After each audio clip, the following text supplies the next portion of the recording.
అందరికీ జై శ్రీరామ్. ఈరోజు హనుమాన్ చాలీసా తెలుగులో అంటే భావంతో పాటు చెప్పే ప్రయత్నం చేస్తాను. ఈ యొక్క హనుమాన్ చాలీసాను మనకు తులసీదాస్ గారు రచించారు. ఈ యొక్క హనుమాన్ చాలీసాలో మొత్తం మనకి చూసుకున్నట్టయితే 3 దోహాలు ఉంటాయి, 40 చౌపాయిలు ఉంటాయి. అంటే 40 శ్లోకాలను కూడా మనం అనుకోవచ్చు. ఈ 40 చౌపాయిలు ఉంటాయి కాబట్టి దీన్ని హనుమాన్ చాలీసా అని మనము అంటున్నాము. ఈ యొక్క హనుమాన్ చాలీసా చాలా మంది సంస్కృతంలో ఉంది అని అనుకుంటారు. కాదు, ఇది అవధి భాషలో రాయబడి ఉంది. అయోధ్య, ఉత్తరప్రదేశ్ లోని చాలా ప్రాంతాలలో ఈ యొక్క భాష వాడుకలో ఉంది. హనుమాన్ చాలీసా చాలా శక్తివంతమైంది. తులసీదాస్ గారితో పాటు ఎందరో మహానుభావులు, సాధు సంతులు ఈ యొక్క హనుమాన్ చాలీసా గురించి ప్రస్తావించారు. భీమ్ కరోలి బాబా వారు ఏం చెప్తారు అని అంటే, హనుమాన్ చాలీసాలోని ప్రతి ఒక్క లైన్ కూడా మహామంత్రం అని చెప్తాడు. హనుమాన్ చాలీసా పారాయణము సుందరకాండ పారాయణం తోటి సమానము. చాలా మందికి కూడా హనుమాన్ చాలీసా పారాయణాన్ని చేసి ఎన్నో ఫలితాలను,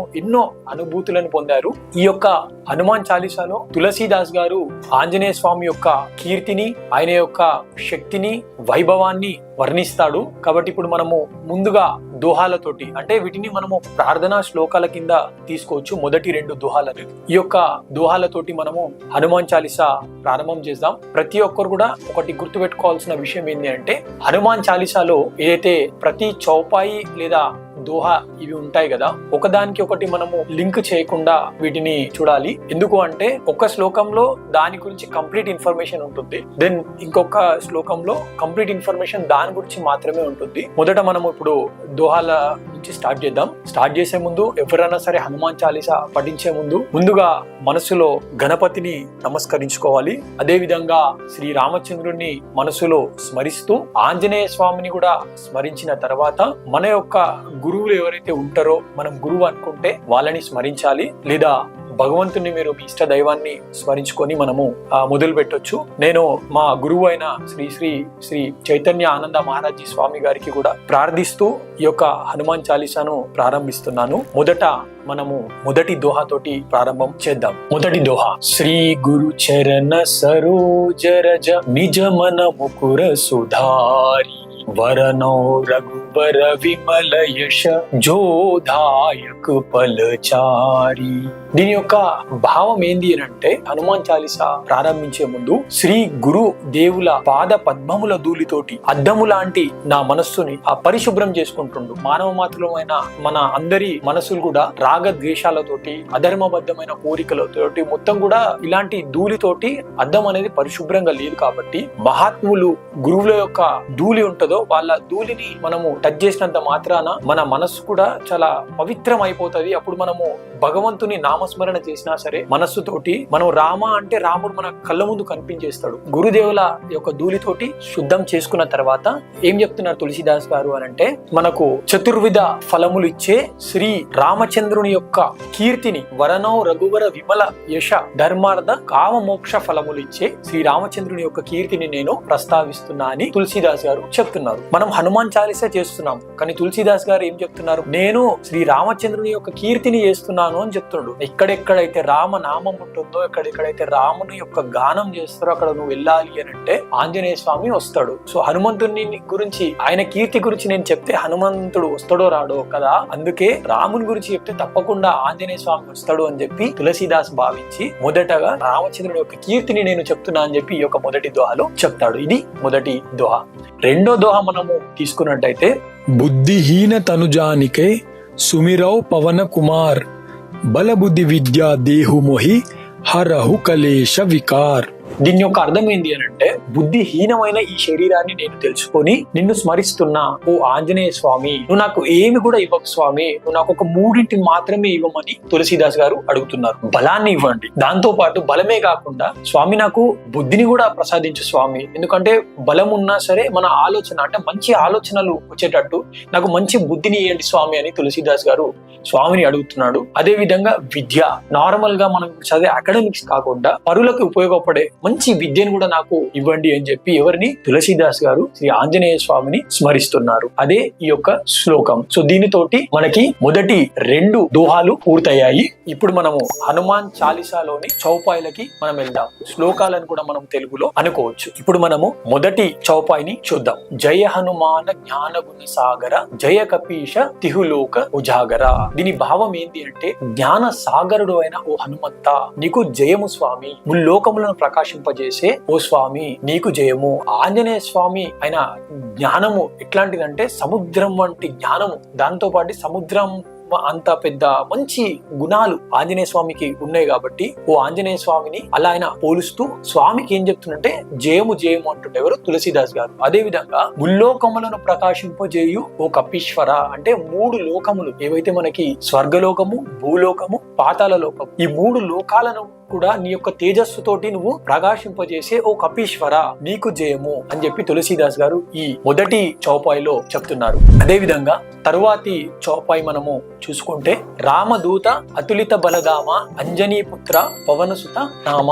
దీని యొక్క భావం ఏంటి అంటే, సాటి లేని బల సంయుతుడవైన రామదూత, పవన కుమార, అంజనీ పుత్ర అని స్మరిస్తుండు స్వామి. అంటే ఆంజనేయ స్వామి బలంలో నీకెవ్వరు కూడా సాటి లేరు స్వామి, నువ్వు అంజనీ దేవి యొక్క కుమారుడవు, అదే విధంగా నీవు వాయు పుత్రుడవు స్వామి అని చెప్పి తులసీదాస్ గారు ఈ యొక్క 2వ చౌపాయిలో చెప్తున్నారు. 3వ చౌపాయి మనం చూసుకున్నట్టయితే మహావీర విక్రమ బజరంగి కుమతి నివార సుమతికే సంగి. దీని భావం ఏంటి అంటే, వజ్రము వంటి శరీరము గల విక్రమ స్వరూప మహావీర, చెడు బుద్ధి గల వారిని నివారించువాడా, మంచి బుద్ధి గల వారిని ఆదరించు వాడా. అంటే తులసీదాస్ గారు అంటే మన భాషలో ఇంకా సింపుల్ గా చెప్పాలంటే, స్వామి నువ్వు వజ్రం వంటి శరీరంతో ఉన్న స్వామి, చాలా మహావీరుని స్వామి, నువ్వేం చేస్తావు అంటే స్వామి చెడు బుద్ధి గల వారిని నివారించేసే స్వామి, అంటే దూరం పెట్టేసే స్వామి, వాళ్ళకి నీ అనుగ్రహం ఉండదు చెడు గల వారికి, మంచి బుద్ధి గల వారిని దగ్గరకు తీసుకునే స్వామి నువ్వు ఓ ఆంజనేయ స్వామి అని చెప్పి మనకి తులసీదాస్ గారు ఈ యొక్క చౌపాయిలో చెప్తున్నారు. ఇప్పుడు మనము 4వ చౌపాయి చూద్దాము. కంచన వరణ విరాజ సువేష కానన కుండల కుంచిత కేశ. దీని యొక్క భావం ఏంటి అంటే, బంగారము వంటి శరీర ఛాయతోటి మంచి వేషము కలవాడా, కర్ణములకు కుండలములను ధరించి ముడివేసుకున్న జుట్టు కలవాడా. ఆంజనేయ స్వామి బాడీ మొత్తం కూడా ఎలా ఉంటుందంటే బంగారు రంగు, బంగారం ఎట్లుంటుందో అట్లా బంగారు రంగుతోటి ఆయన యొక్క దేహం మొత్తం కూడా మెరిసిపోతూ ఉంటుంది. ఎవరిది? ఆంజనేయ స్వామిది. ఆయనకి చెవు దుద్దులు, కర్ణములకు కుండలములు ధరించిన వాడ, అంటే మంచి చెవు దుద్దులు పెట్టుకున్న స్వామి. అదే విధంగా స్వామి యొక్క వెంట్రుకలు ఎలా ఉంటాయంటే ఉంగరాల జుట్టు కలవాడా అని చెప్పి తులసీదాస్ గారు ఆంజనేయ స్వామి యొక్క బాడీ గురించి, ఆయన గురించి ఈ యొక్క చౌపాయిలో చెప్తా ఉన్నాడు. అదే విధంగా దీని తర్వాత వచ్చే 5వ చౌపాయి మనం చూద్దాము. హాత వజ్ర ఔరు ధ్వజా విరాజై కాందే ముంజ్ జనే ఊ సాజై. దీని యొక్క భావం ఏంటి అంటే, ఓ ఆంజనేయ స్వామి ఒక చేతిలో వజ్రాయుధాన్ని పట్టుకొని అంటే గదను పట్టుకొని, మరొక చేతిలో విజయానికి ప్రతీకైన ధ్వజాన్ని పట్టుకొని నిలిచి ఉన్నావు స్వామి నువ్వు. దానితో పాటు నీ భుజమున ఒక మంచి యజ్ఞోపవీతము ధరించి నిలబడి ఉన్న ఓ ఆంజనేయ స్వామి అని చెప్పి మనకి తులసీదాస్ గారు ఈ యొక్క చౌపాయిలో చెప్తా ఉన్నారు. అదే విధంగా 6వ చౌపాయి మనం చూసుకుంటే శంకర సువన కేసరీ నందన తేజ ప్రతాప మహా జగవందన. దీని యొక్క అర్థం ఏంటి అని అంటే, ఆంజనేయ స్వామి సాక్షాత్ ఎవరో కాదు, శంకరుని యొక్క అవతారమే ఆంజనేయ స్వామి. సో శంకరాంశ సంభూతుని వినువు స్వామి, కేసరి నందుని స్వామి నువ్వు, అంటే మీ యొక్క తండ్రి కేసరి, మీరు శంకరాంశ సంభూతుడు, మీరు తేజ ప్రతాపములు గలవారు స్వామి. ఆంజనేయ స్వామి యొక్క తేజస్సు ప్రతాపములు చాలా అంటే చాలా వర్ణించలేని తేజ ప్రతాపములు, సమస్త జగములచే వందనాలు అందుకునే ఓ ఆంజనేయ స్వామి అని చెప్పి ఈ యొక్క చౌపాయిలో తులసీదాస్ గారు చెప్తా ఉన్నారు. ఇప్పుడు మనము 7వ చౌపాయి చూద్దాము. విద్యావాన గుణియతి చాతుర రామకాజ కరివేకో ఆతురా. దీని యొక్క భావం ఏంటి అంటే, విద్వాంసుడా, మంచి గుణములు కలవాడా, మిక్కిలి చాతుర్యం కలవాడా, రామ కార్యమును నెరవేర్చుటకు ఆతురత పడవాడా.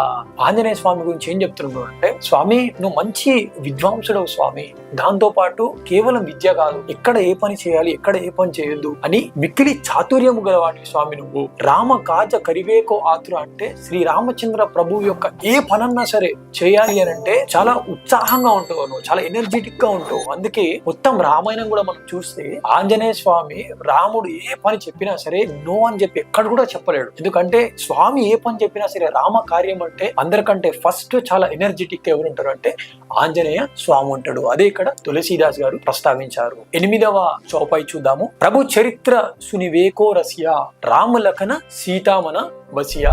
అంటే దీని యొక్క భావం ఏంది అంటే, ఓ ఆంజనేయ స్వామి, మీరు శ్రీ సీతారామ చంద్రుల కథను విన్నారు, రాశారు. దానితో పాటు ఎల్లప్పుడూ కూడా శ్రీ సీతారామ లక్ష్మణులను మీ యొక్క మనస్సున నివసింపజేసుకున్నారు స్వామి మీరు అని చెప్పి ఎవరు చెప్తున్నారు? తులసీదాస్ గారు ఈ యొక్క చౌపాయిలో చెప్తున్నారు. అదే విధంగా ఇప్పుడు 9వ చౌపాయి. సూక్ష్మ రూపధరి సిహైది కావ వికట రూపధరి లంక జరావ. దీని యొక్క భావం ఏంటి అంటే, ఓ ఆంజనేయ స్వామి, మీరు లంకకి వెళ్ళినప్పుడు మొట్టమొదట సీతమ్మ తల్లిని మీరు దర్శించినప్పుడు చాలా సూక్ష్మ రూపాన్ని ధరించారు స్వామి, అంటే చాలా చిన్నగా పోయారు స్వామి మీరు. అదే విధంగా వికర రూపాన్ని ధరించి, అంటే చాలా భయంకరమైన రూపాన్ని ధరించి అక్కడ రాక్షసులను సంహరించి మొత్తం లంకని కూడా నువ్వు కాల్చేసినావు స్వామి అని చెప్పి తులసీదాస్ గారు చెప్తా ఉన్నారు. ఈ శ్లోకంలో కూడా మనం ఏం నేర్చుకోవచ్చు అని అంటే, ఎక్కడ మనము పెద్ద కావాలి, ఎక్కడ చిన్న కావాలి, ఎక్కడ ఎలా వ్యవహరించాలనేది మనము ఆంజనేయ స్వామిని చూసి చెప్పొచ్చు. ఎందుకంటే స్టార్టింగ్ ఆయన వచ్చేటప్పుడు సీతమ్మ తల్లి దగ్గరికి చాలా సూక్ష్మ రూపంతో వచ్చాడు, అంటే చిన్నగా అయ్యి వచ్చాడు. ఆయన పెద్దగా అయ్యి వస్తే అక్కడ ఉన్న లంకలో ఉన్న రావణాసుడికి, మిగతా రాక్షసులకి దూరం నుంచి ఆంజనేయ స్వామి పెద్దగా అయ్యి వస్తుంటే కనిపిస్తాడు. కాబట్టి అప్పుడు సీతమ్మ తల్లిని తీసుకొని వాళ్ళు వేరే దగ్గర దాపెడతారు, వేరే దగ్గర తీసుకెళ్తారు అనే భావనతోటి చాలా చిన్నగా వచ్చాడు ఎవరు? ఆంజనేయ స్వామి. ఇప్పుడు మనము 10వ చౌపాయిని చూద్దాము. భీమ రూపాధరి అసుర సంహారే రామచంద్రకే కాజ సవారే. అంటే వికర రూపాధారి, అంటే చాలా పెద్ద మహాబల రూపాన్ని ధరించి నువ్వు రాక్షసులను సంహరించేసినావు స్వామి, రామ కార్యాన్ని నువ్వు నెరవేర్చినావు స్వామి. అంటే రాముని యొక్క కార్యం ఎక్కడ ఏదున్నా సరే శ్రీ రామచంద్రుని యొక్క కార్యాన్ని నువ్వు చాలా పర్ఫెక్ట్ గా నిర్వహించినావు స్వామి అని చెప్పి తులసీదాస్ గారు చెప్తా ఉన్నారు. ఇప్పుడు మనము 11వ చౌపాయి చూస్తే, లాయ సజీవన లఖన జియాయే శ్రీ రఘువీర హరషి ఉరలాయే. దీని యొక్క భావం ఏంది అంటే, సంజీవిని తెచ్చి లక్ష్మణుణ్ణి బ్రతికించితివి, దానికి శ్రీరాముడు చాలా సంతోషంతో నిన్ను కౌగులించుకున్నాడు స్వామి అని తులసీదాస్ గారు చెప్తున్నారు. అంటే అప్పట్లో రామరావణ యుద్ధం అయినప్పుడు లక్ష్మణుడు మూర్ఛ పోయినప్పుడు కేవలం ఆంజనేయ స్వామి ఒక్కరే ఆ రోజు సంజీవిని తీసుకొచ్చి లక్ష్మణుని బతికించాడు. నిజంగా ఆ పాయింట్ మనం చూసుకుంటే లక్ష్మణ స్వామికి ఆ రోజు ఏదైనా అయితే రామాయణం డిఫరెంట్ గా ఉంటుండే, అలాంటిది ఆంజనేయ స్వామి లేకపోతే ఆ రోజు లక్ష్మణునికి ఏమవుతుందో కూడా తెలియదు. కాబట్టి లక్ష్మణుని బతికించిన తర్వాత చాలా అంటే చాలా సంతోషంతో శ్రీ రామచంద్రుడు గట్టిగా ఆంజనేయ స్వామిని కౌగులించుకుండు. అది ఈ యొక్క చౌపాయి యొక్క అర్థం. అదే విధంగా ఇప్పుడు మనం 12వ చౌపాయి చూస్తే, రఘుపతికి బహుత బడాయి తుమ మమ ప్రియ భరతహి సమభాయి. అంటే దీని భావం ఏంటి అంటే, ఇక్కడ శ్రీ రామచంద్రుడు ఆంజనేయ స్వామిని గొప్పగా ప్రశంసిస్తూ ఒక వర్డ్ అంటాడు. ఏమంటాడంటే ఆంజనేయ స్వామిని, నీవు భరతుని తోటి సమానముగా నాకు ప్రియ సోదరునివి, నువ్వు నాకు భరతుడు ఎట్లయితే నాకు ఓన్ బ్రదరు, అట్లా నువ్వు కూడా నాకు చాలా ఇష్టమైన బ్రదర్ నువ్వు అని చెప్పి ఎవరు చెప్తున్నారంటే శ్రీ రామచంద్రుడు చెప్తున్నాడు. ఇక్కడ కూడా చాలా మందికి డౌట్ వస్తుంది, అరే మరి లక్ష్మణుడు కదా, లక్ష్మణుతో కంపేర్ చేయకుండా భరతునితో కంపేర్ చేసిండు అని అంటే, లక్ష్మణ స్వామి రాముడు వేరు కాదు. సో జనరల్ గా ఏంటంటే లక్ష్మణుడు రాముని యొక్క నీడ, భరతుడు చాలా ప్రియమైన సోదరుడు అని ఎందుకు అన్నారు అని అంటే, కొంత చెప్పాలంటే ఈవెన్ లక్ష్మణుని కంటే కూడా భరతుడు చాలానే సాక్రిఫైస్ చేసిండు. ఎందుకంటే ఆయన తప్పు చేయకపోయినా సరే, అంటే వాళ్ళ తల్లి చేసిన తప్పులను ఆయన మీదేసుకుంటూ, నేనే రాముడు వనవాసానికి వెళ్ళడానికి కారణమయ్యాను, దశరథ మహారాజు తండ్రి చనిపోవడానికి కూడా నేనే కారణమైన అని చెప్పి చాలా శోకించిండు. దాంతో పాటు భరతుడు ఏదైతే రాముడు వెళ్ళిన తర్వాత ఆయన రాజ్యాన్ని పరిపాలించమంటే మళ్ళీ రామచంద్రుని దగ్గర పోయి, స్వామి నేను పరిపాలించిన స్వామి, నేను కాలి సంరక్షిస్తా, నీ పాదాలే పరిపాలిస్తాయి అయోధ్యని అని చెప్పి పాదాలను తీసుకొని వచ్చి అయోధ్యలో పెట్టి ఆయన అయోధ్యని పరిరక్షించండి ఎవరు? భరతుడు. తర్వాత 14 ఏళ్ళు అయిపోయిన తర్వాత మీరు ఒక్కరోజు కూడా లేట్ వచ్చినా సరే స్వామి నేను నా ప్రాణ త్యాగం చేస్తా అని చెప్పిండు ఎవరు? భరతుడు. దానితో పాటు ఇంకొకటి ఏంది రీజన్ అంటే, శ్రీరాముడు ఎందుకు భరతుణ్ణి ఎక్కువ అది చేస్తాడు అంటే ఎక్కువ లవ్ చేస్తాడు అని అంటే, మనకి పురుషార్థాలు చతుర్విధ ఫలాలను కూడా చెప్తాం కదా, ధర్మార్థ కామ మోక్షాలలో రాముడు ధర్మానికి ప్రతీక, భరతుడు మోక్షానికి ప్రతీక, లక్ష్మణుడు కామానికి, అదేవిధంగా శత్రుఘ్నుడు అర్థానికి ప్రతీక. అయితే ధర్మానికి ఎక్కువ ఏంటంటే, ధర్మానికి మోక్షం అంటే చాలా ఇష్టం జనరల్ గా కూడా. కాబట్టి రాముడు ధర్మానికి ప్రతీక కాబట్టి జనరల్ గానే మోక్షానికి ధర్మానికి చాలా ఎక్కువ ప్రేమ ఉంటుంది కాబట్టి సో భరతుడు అత్యంత ప్రీతిపాత్రుడు ఎవరికి అంటే శ్రీరామచంద్ర ప్రభువుకి. ఇప్పుడు మనము 13వ చౌపాయి చూద్దాం. ఇక్కడ ఏం చెప్తారు అంటే సహస వదన తుమరో యశగావై అసకహి శ్రీపతి కంటలగావై. దీని యొక్క అర్థం ఏంటి అంటే 1000 ముఖములతో శ్రీరాముడు నీ కీర్తిని గానం చేస్తూ నిన్ను కౌగిలించుకున్నాడు అనంటే ఆంజనేయ స్వామి చేసిన పనులకి రాముని కోసమైనా సరే శ్రీరాముడు ఏంటంటే ఆంజనేయ స్వామిని కౌగిలించుకోవడం అంటే ఒక ఫేస్ తోటి కాకుండా ఒక 1000 మొహాలతోటి ఆంజనేయ స్వామి కీర్తిని చేస్తున్నంతగా గట్టిగా కౌగిలించుకోండి అని చెప్పి ఈ యొక్క శ్లోకంలో మనము తెలుసుకోవచ్చు. అదే విధంగా 14వ చౌపాయి 15వ చౌపాయి ఈ 2 చౌపాయిలు నేను ఒకటేసారి చెప్తాను. ఎందుకు అంటే ఈ 2 చౌపాయిల యొక్క భావం మనము ఒకటే లైన్ లో చెప్పాల్సి వస్తుంది. 2 లైన్లలో మనకు చెప్పడం కాదు, ఎందుకంటే అంత కంబైన్డ్ ఉంటుంది కాబట్టి 14, 15వ చౌపాయి చూద్దాం. సో ఇక్కడ ఏమంటారు అంటే తులసీదాస్ గారు సనకాదిక బ్రహ్మాది మునీష నారద శారద సహిత అహీష యమ కుబేర దిగ్పాల జహతే కవి కోవిద కహి సకే కహతే. దీని యొక్క భావం ఏంటి అంటే సనకాదులు బ్రహ్మాదులు మునీశ్వరులు నారదుడు ఆదిశేషుడు యమ కుబేరాది దిక్పాలకులు కవ్వులు పండితులు మొదలగు వారు కూడా నీ యొక్క కీర్తిని అంటే ఇంతమంది కలిసినా కూడా ఆంజనేయ స్వామి యొక్క కీర్తిని అసలు చెప్పలేరు స్వామి, వర్ణించలేరు. అంటే వీళ్ళ తరం కూడా కాదు, ఇంత పెద్ద పెద్ద మహానుభావుల వల్ల కూడా నీ కీర్తి ఏంది నీ శక్తి ఏంది అనేది చెప్పడం కాదు స్వామి, అంత కీర్తి స్వామి నీది అని చెప్పి ఈ 14, 15వ చౌపాయిలలో తులసీదాస్ గారు చెప్పడం జరిగింది. ఇప్పుడు మనము 16వ చౌపాయి చూద్దాం. తుమ ఉపకార సుగ్రీవహీకిన రామమిలాయ రాజపదదీన. దీని యొక్క భావం ఏంటి అంటే సుగ్రీవునకు నీవు ఉపకారం చేసినావు స్వామి. ఎవరు చేసిన ఉపకారం? ఆంజనేయ స్వామి చేశాడు. ఎట్లా అంటే శ్రీరాముని తోటి నీవు సుగ్రీవునికి స్నేహం చేకూర్చి ఫ్రెండ్షిప్ చేయించి ఆయనకి కిష్కింద నగరానికి పిచ్చి ఆ కిష్కింద నగరానికి రాజ్యం చేయించినావు స్వామి అని చెప్పి తులసీదాస్ గారు ఆంజనేయ స్వామికి చెప్తా ఉన్నారు ఈ యొక్క శ్లోకంలో. అదే విధంగా 17వ చౌపాయిలో మనం చూసుకుంటే తుమరో మంత్ర విభీషణమాన లంకేశ్వరాభయ సభ జగజాన. కేవలం సుగ్రీవుడే కాదు, విభీషణునికి కూడా ఆంజనేయ స్వామి రామ తారక మంత్రాన్ని అదే విధంగా చాలా సలహాలను ఇచ్చిండు రామాయణంలో. కాబట్టి వాటిని తూచా తప్పకుండా అప్పుడు పాటించిన విభీషణుడు కూడా తర్వాత లంకకు రాజయ్యండు. ఆ విషయము నాకు నీకే కాదు స్వామి, లోకం అంతా కూడా తెలుసు స్వామి అని చెప్పి తులసీదాస్ గారు చెప్పారు. దాని తర్వాత మనము 18వ చౌపాయి చూస్తే యుగ సహస్ర యోజన పరవాను లీల్యోతాహి మధుర ఫలజాను. దీని యొక్క భావం ఏంటి అంటే స్వామి 2000 యజ్జనముల దూరమునున్న సూర్యుణ్ణి మధుర ఫలముగా భావించి లీలగా గ్రహించితివి స్వామి. అంటే తినేయడానికి నువ్వు దగ్గరికి వెళ్ళిపోయిన స్వామి. అంటే చిన్నప్పుడు ఆంజనేయ స్వామి ఏదైతే సూర్యుడిని పండులాగా భావించి నోట కరిచింది కాబట్టి ఆ యొక్క సన్నివేశాన్ని ఇక్కడ తులసీదాస్ గారు ప్రస్తావించడం జరిగింది. ఇంకొకటి ఇప్పుడు సైన్స్ ప్రకారం కూడా తులసీదాస్ గారు తన భక్తితోటి తన నిష్ఠతోటి అప్పుడే ఏదైతే సూర్యుడు అదే విధంగా ఈ భూమండలం యొక్క దూరాన్ని తను ప్రెడిక్ట్ చేసి చాలా దాదాపు ఖచ్చితంగా చెప్పిండు ఎవరు? తులసీదాస్ గారు. అది ఈ యొక్క 18వ చౌపాయి యొక్క భావం. ఇప్పుడు మనము 19వ చౌపాయి చూద్దాం.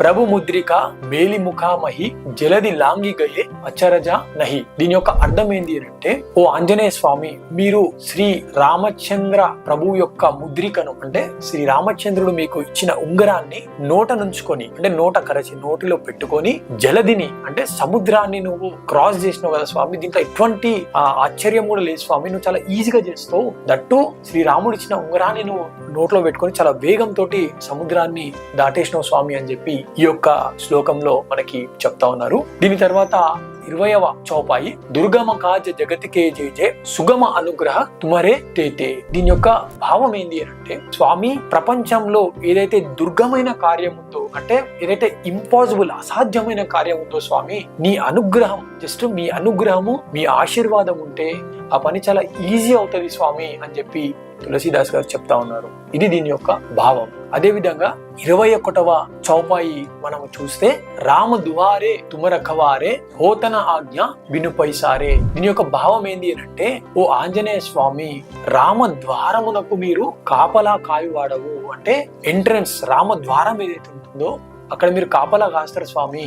మీ ఆజ్ఞ లేక లోనికి ఎవ్వరు కూడా పోవుటకు వీలు లేదు స్వామి అని చెప్పి తులసీదాస్ గారు చెప్తా ఉన్నారు. అదే మనం అయోధ్యలో కూడా చూసుకుంటే ఫస్ట్ మనకు ఒక ఆంజనేయ స్వామి టెంపుల్ ఉంటుంది, హనుమాన్ గఢ్ అంటారు కదా. ఆంజనేయ స్వామి టెంపుల్ ని ముందుగా దర్శించుకున్న తర్వాతనే మనం అక్కడ అయోధ్యలో దర్శనం చేసుకుంటాం. సో జనరల్ గా కూడా రాముని అనుగ్రహం మనకు కావాలన్నా కూడా ముందుగా మనకు ఆంజనేయ స్వామి అనుగ్రహం కావాలి. ఎందుకంటే ఆయన ఆజ్ఞ లేకుండా రాముని అనుగ్రహాన్ని ఎవ్వరు కూడా పొందలేరు. అది ఆ యొక్క చౌపాయి యొక్క అర్థం. ఇప్పుడు మనము 22వ చౌపాయి చూస్తే, సబ సుఖలాహే తుమ్హారీ శరణ తుమ రక్షకు కాహకో డరునా. దీని యొక్క భావం ఏంటి అంటే, స్వామి నీ యొక్క శరణముతో సమస్త సుఖములు కూడా లభిస్తాయి స్వామి. నీవే రక్షకుడు అయినప్పుడు మాకు స్వామి మేము ఎవ్వరికి కూడా భయపడాల్సిన పని లేదు స్వామి అని చెప్పి తులసీదాస్ గారు చెప్తా ఉన్నాడు. ఎందుకంటే ఆంజనేయ స్వామి మనకి రక్షకుడు. సో ఆంజనేయ స్వామి మన దగ్గర ఉంటే మనకు అన్ని సుఖాలే ఉంటాయి, మనం ఎవ్వరికి కూడా భయపడవలసిన పని లేదు అని చెప్పి ఈ యొక్క శ్లోకంలో మనము చూసుకోవచ్చు. అదే విధంగా 23వ శ్లోకం, ఆపన తేజ సంహారో ఆపై తీనోలోక్ హాకతే కాంపై. దీని యొక్క భావం ఏంటి అంటే, ఓ ఆంజనేయ స్వామి నీ యొక్క తేజస్సును, నీ యొక్క శక్తిని నీవు మాత్రమే కంట్రోల్ చేసుకోగలుగుతావు, అంటే నువ్వు మాత్రమే నియంత్రించగలుగుతావు స్వామి. నీ శక్తిని నీ తేజస్సును నియంత్రించడం ఎవ్వరి వల్ల కూడా కాదు స్వామి మహావీరా. దానితో పాటు తీనోలోంకు హాంకతే కాపాయి అంటుండు ఈ యొక్క చౌపాలు. అంటే ఆంజనేయ స్వామి ఒక్క కేక వేస్తే 3 లోకాలు కూడా వణికిపోతాయి స్వామి, అంత శక్తి నీ లోపల ఉంది స్వామి అని చెప్పి ఈ యొక్క చౌపాయిలో మనము చూడొచ్చు. అదే విధంగా 24వ చౌపాయి, భూత పిశాచ నికట నహి ఆవై మహావీర జబ్ నామసునావై. దీని యొక్క భావం ఏంటి అంటే, ఓ మహావీరా మంత్రం అది ఏం కాదు స్వామి, నీ నామము వింటే చాలు స్వామి, భూత ప్రేత పిశాచములు అసలు దగ్గరికి రాజాలేదు స్వామి. అంటే ఆంజనేయ స్వామి యొక్క నామాన్ని తీసుకున్నంత మాత్రాన ఎటువంటి నెగిటివ్ ఫోర్సెస్ కానీ భూత ప్రేతాలు అసలు దగ్గరికి కూడా రాలేవు. అది ఆంజనేయ స్వామి యొక్క నామానికి ఉన్న శక్తి అని చెప్పి ఇక్కడ మనము తులసీదాస్ గారు ప్రస్తావించారు. సో ఇప్పుడు మనం 25వ చౌపాయి చూద్దాం. నాసై రోగ హరై సబపీర జపత నిరంతర హనుమత వీర. దీని యొక్క భావం ఏంటి అంటే, ఓ ఆంజనేయ స్వామి నీ యొక్క నామాన్ని, నిన్ను నిరంతరం ఎవరైతే స్మరిస్తారో స్వామి, వాళ్ళకి అన్ని రోగాలు కూడా నశించిపోతాయి స్వామి, వాళ్ళకి అన్ని పీడలు కూడా హరించిపోతాయి స్వామి. అందుకే ఎవరన్నా ఆరోగ్యానికి సంబంధించిన సమస్యలు ఎదుర్కొంటే ఎప్పుడో ఒకప్పుడు కాకుండా నిరంతరం ఆంజనేయ స్వామిని మనం స్మరించుకుంటే అన్ని రోగాలు కూడా పట్టుమాయమైపోతాయి అని చెప్పి మనకు హనుమాన్ చాలీసాలో ఈ యొక్క చౌపాయిలో తెలుపబడింది. ఇప్పుడు మనము 26వ చౌపాయి చూద్దాము. సంకటసే హనుమాన చుడావై మన క్రమవచన ధ్యాన్యుజో లావై. అంటే దీని యొక్క భావం ఏంటి అంటే, మనసా వాచ, అంటే మనసా వాచ ఎవరైతే హనుమంతుణ్ణి స్మరిస్తారో, చాలా డెడికేటెడ్ గా స్మరిస్తారో, చాలా భక్తిగా స్మరిస్తారో, వారికి సంకటములన్నీ కూడా తొలగిపోతాయి, అంటే కష్టాలన్నీ కూడా తొలగిపోతాయి, ఆపదలన్నీ కూడా తీరుతాయి అని చెప్పి చెప్తా ఉన్నారు ఈ యొక్క శ్లోకంలో. ఇప్పుడు మనం 27వ చౌపాయి చూస్తే, సబపర రామ తపస్వీ రాజా తినకే కాజ సకలతుమ సాజా. దీని భావం ఏంటి అంటే, శ్రీరామచంద్రుడు రాజులందరికీ మకుటమి వంటి వాడు, అంటే రాజులందరికీ కూడా స్వామి ఒక కిరీటం లాంటి వాడు. కానీ ప్రభువులకు ప్రభు వంటి వాడు ఎవరు? శ్రీరామచంద్రుడు. ప్రభువులకు ప్రభువు, రాజులకు రాజు, రాజులకు మకుటమి వంటి వాడు. కానీ ఆయన పనులన్నీ మాత్రం ఎవరైనా చేయాలంటే ఓన్లీ నీవే చేస్తావు స్వామి అని చెప్పి ఈ యొక్క చౌపాయిలో చెప్తా ఉన్నారు. ఇప్పుడు మనము 28వ చౌపాయి చూద్దాము. ఔరు మనోరథ జో కోయిలావై తాసు అమిత జీవన ఫల భావై. అంటే సింపుల్ గా చెప్పాలి అని అంటే, ఈ యొక్క భావం ఏంటి అంటే, మనము మనస్సులో ఏవైతే ధర్మబద్ధమైన కోరికలు కోరుకుంటామో ఆ కోరికలన్నీ కూడా మనము ఆంజనేయ స్వామిని స్మరిస్తే అవన్నీ కూడా తీరుతాయని చెప్పి మనకి తులసీదాస్ గారు చెప్పారు. అదే విధంగా ఇప్పుడు మనము 29వ చౌపాయి చూద్దాం. చారో యుగ పర తాపు తుమ్హారా హై పరసిద్ధి జగతి ఉజియారా. అంటే ఇందులో దీని యొక్క భావం ఏంటంటే, స్వామి నీ యొక్క ప్రతాపము, నీ యొక్క తేజస్సు ఏదో ఒక్క యుగం కాదు స్వామి, 4 యుగములలో కూడా నీ యొక్క ప్రతాపము, నీ యొక్క తేజస్సు గురించి మాట్లాడుకుంటూ ఉంటారు స్వామి, అందులో ఎటువంటి సందేహము కూడా లేదు స్వామి అని చెప్తా ఉన్నారు. అంటే జగత్తు ఉన్నన్ని రోజులు కూడా నీ యొక్క శక్తిని, నీ యొక్క కీర్తిని, నీ యొక్క తేజస్సు, వీటన్నిటి గురించి కూడా ప్రస్తావన ఉంటుంది స్వామి అని చెప్పి తులసీదాస్ గారు చెప్తా ఉన్నారు. అదే విధంగా ఇప్పుడు 30వ చౌపాయి మనం చూసుకుంటే, సాధు సంతకే తుమ రఖవారే అసుర నికందన రామదువారే. దీని యొక్క భావం ఏంటి అంటే, స్వామి సాధు సంతులకు నీవు రక్షకుడవు స్వామి, అంటే మనం చూస్తాం కదా, చాలా మంది సాధువులకు, సంతులకు మెయిన్ గా వాళ్ళని ఎవరు ప్రొటెక్ట్ చేస్తారంటే ఆంజనేయ స్వామి ప్రొటెక్ట్ చేస్తాడు. రాక్షసులను కూడా నువ్వు సంహరించి రామునకు ప్రియమైన స్వామి నువ్వు అని తులసీదాస్ గారు చెప్తా ఉన్నారు. ఇంకొక చౌపై 31వ చౌపైలో ఏం చెప్తున్నారో చూద్దాం. అష్ట సిద్ధి నవనిధికే దాత అసవరదీన జానకి మాత. దీని యొక్క భావం ఏంటి అంటే, ఓ ఆంజనేయ స్వామి అష్ట సిద్ధులను అంటే 8 సిద్ధులను 9 నవ నిధులను మీరు జానకీదేవి వల్ల పొందారు. అంటే ఆంజనేయ స్వామి దగ్గర 8 అష్టసిద్ధులు 9 నవనిధులు ఉంటాయి. అవి ఆ వరం ఎవరు అంటే జానకీదేవి ఆంజనేయ స్వామికి ఇచ్చింది అని ప్రస్తావించారు ఇక్కడ. ఇప్పుడు మనము 32వ చౌపై చూద్దాము. రామ రసాయన తుమ్హారే పాసా సదా రహో రఘుపతికే దాసా. ఇందులో ఏం చెప్తా ఉన్నారు అంటే, ఓ ఆంజనేయ స్వామి మీ వద్ద రామ రసాయన అమృతం ఉంది స్వామి, కాబట్టి మీరు శ్రీ రామచంద్రునకు శ్రద్ధాలువైన దాసుడవు నీవు, అంటే చాలా డెడికేటెడ్ గా ఉండే భక్తుని నువ్వు ఎవరికి, శ్రీ రామచంద్రునికి అని చెప్పి ఈ యొక్క చౌపాయిలో ప్రస్తావించడం జరిగింది. ఇంకో చౌపాయి 33వ చౌపై మనం చూస్తే, తుమ్హరో భజన రాముకో పావై జనము జనముకే దుఃఖ విసరావై. దీని యొక్క భావం ఏంటి అంటే, ఓ ఆంజనేయ స్వామి మేము నీ భజన చేయుట శ్రీరాముడికి ఇష్టము, జన్మ జన్మల దుఃఖమును నీ భజన మరిపింపజేయును స్వామి అని చెప్పి తులసీదాస్ గారు ప్రస్తావించారు. అదే విధంగా ఇప్పుడు మనము 34వ చౌపై చూద్దాం. అంతకాల రఘువర పురజాహి జహా జన్మ హరిభక్త కహాయి. దీని యొక్క భావం ఏంటి అంటే, అంత్యకాలమున అంటే ఎప్పుడైనా సరే మనం ఎండింగ్ టైంలో రామున్నే స్మరిస్తే మనము వచ్చే జన్మల హరిభక్తులము, అంటే మంచిగా అంటే భగవంతుని యొక్క సాంగత్యం అంట కదా, అంటే హరిభక్తులము అంటే మళ్ళీ వచ్చే జన్మలో కూడా రామ భక్తులుగా మనము పుడతాము అని ఈ యొక్క శ్లోకంలో చెప్పబడింది. కాబట్టి మనం జనరల్ గా కూడా నిత్యం మనం రామ నామస్మరణ చేస్తే రాబోయే జన్మలో కూడా మనం రామ భక్తులుగా ఉంటాము అని చెప్పి ఈ యొక్క శ్లోకంలో తులసీదాస్ గారు చెప్పారు. ఇప్పుడు 35వ చౌపాయి మనం చూస్తే, ఔరు దేవత చిత్తన ధరయి హనుమత సేయి సర్వసుఖ కరయి. దీని యొక్క భావం ఏంటి అంటే, మనకి చాలా మంది దేవి దేవతలు ఉన్నా సరే కేవలం హనుమంతుని స్మరిస్తే మీకేం కావాలో అవన్నీ కూడా డైరెక్ట్ గా వచ్చేస్తాయి. ఎందుకు అనంటే, ఆంజనేయ స్వామి ఎవరు? పరమాత్మ అని ఎందుకు అంటాము అంటే, ఆంజనేయ స్వామి శివుని యొక్క అవతారం. సో శివుడే జగత్తు, శివుడే పరమాత్మ. కాబట్టి మనము ఇతర దేవి దేవతల దగ్గరికి మనం వెళ్ళి పూజించడం కంటే డైరెక్ట్ గా ఆంజనేయ స్వామిని అడిగితే పరమాత్ముడు అంటే మన సుప్రీం గాడ్ ఎవరైతే శివుడుండో శివుణ్ణి అడిగినట్టు. దాంతో పాటు శివుడు కూడా ఎల్లప్పుడూ రామనామాన్ని చేస్తాడు, అంటే శ్రీ మహావిష్ణువు యొక్క జపాన్ని, శ్రీ మహావిష్ణువు నామాన్ని తలుచుకుంటాడు. కాబట్టి శివునికి చేసిన శ్రీ మహావిష్ణువు చేసిన ఒకటే.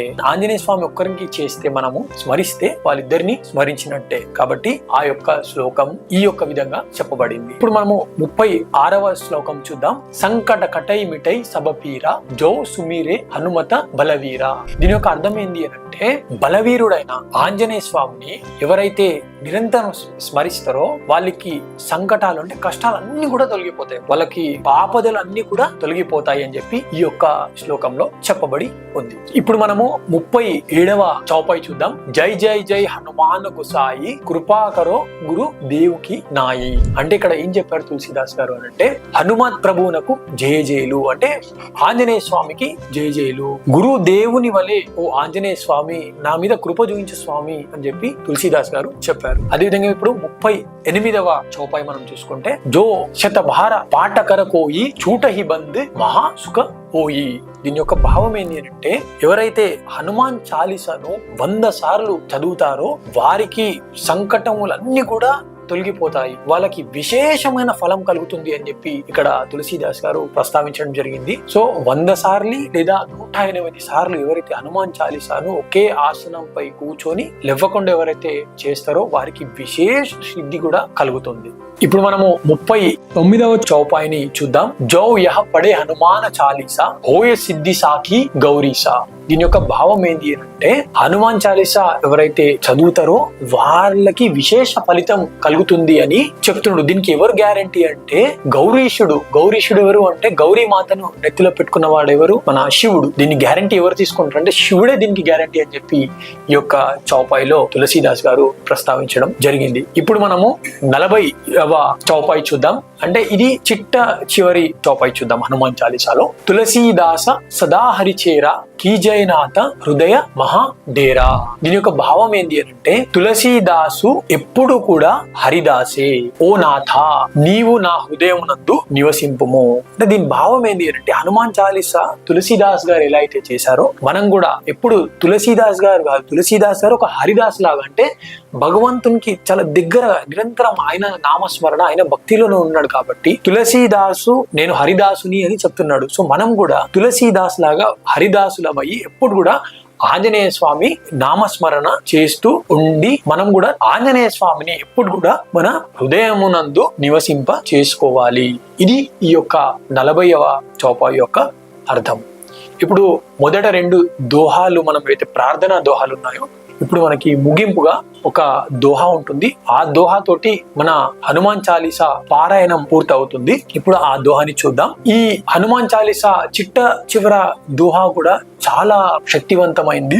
కొన్ని సార్లు మనము అంటే టైం చాలా తక్కువ ఉండడం వల్ల లేదంటే ఎమర్జెన్సీగా ఏదన్నా ఒక శ్లోకాన్ని హనుమాన్ చాలీసా నుండి చేస్తే మనకి చాలా ఇమీడియట్ గా రిలీఫ్ దొరుకుతుంది అని అంటే ఈ యొక్క శ్లోకం. తప్పకుండా ఈ యొక్క శ్లోకాన్ని ప్రతి ఒక్కరు కూడా చేయండి. శ్లోకం అంటే దోహా ఇది. సో ఈ దోహా ఏంది అని అంటే పవనతనయ సంకటహరణ మంగళమూరతి రూప రామలకన సీతా సహిత హృదయ బసహుసుర భూప. దీని యొక్క అర్థం ఏంటంటే పవనతనయ అంటే వాయుదేవుని యొక్క పుత్రుడా, సంకటహరణ అంటే సంకటములన్నీ కూడా తొలగించే స్వామి, మంగళమూరతి రూప్ అంటే మంగళ స్వరూపుని నువ్వు స్వామి, అంటే మీరు ఎక్కడుంటే అక్కడ శుభం ఉంటుంది స్వామి, ఓ ఆంజనేయ స్వామి, సీతారామ లక్ష్మణ సమేతముగా మీరు నా హృదయంలో ఉండండి స్వామి అని మనము ఆంజనేయ స్వామిని స్మరించే ఈ యొక్క దోహానే మన హనుమాన్ చాలీసాలోని చివరి దోహా. ఇది మన హనుమాన్ చాలీసా శ్లోకములు, తెలుగులోని భావములు. ఈ యొక్క వీడియోలో మీరు అందరూ కూడా గమనించవలసిన విషయం ఏంటి అంటే ఇక్కడ మనము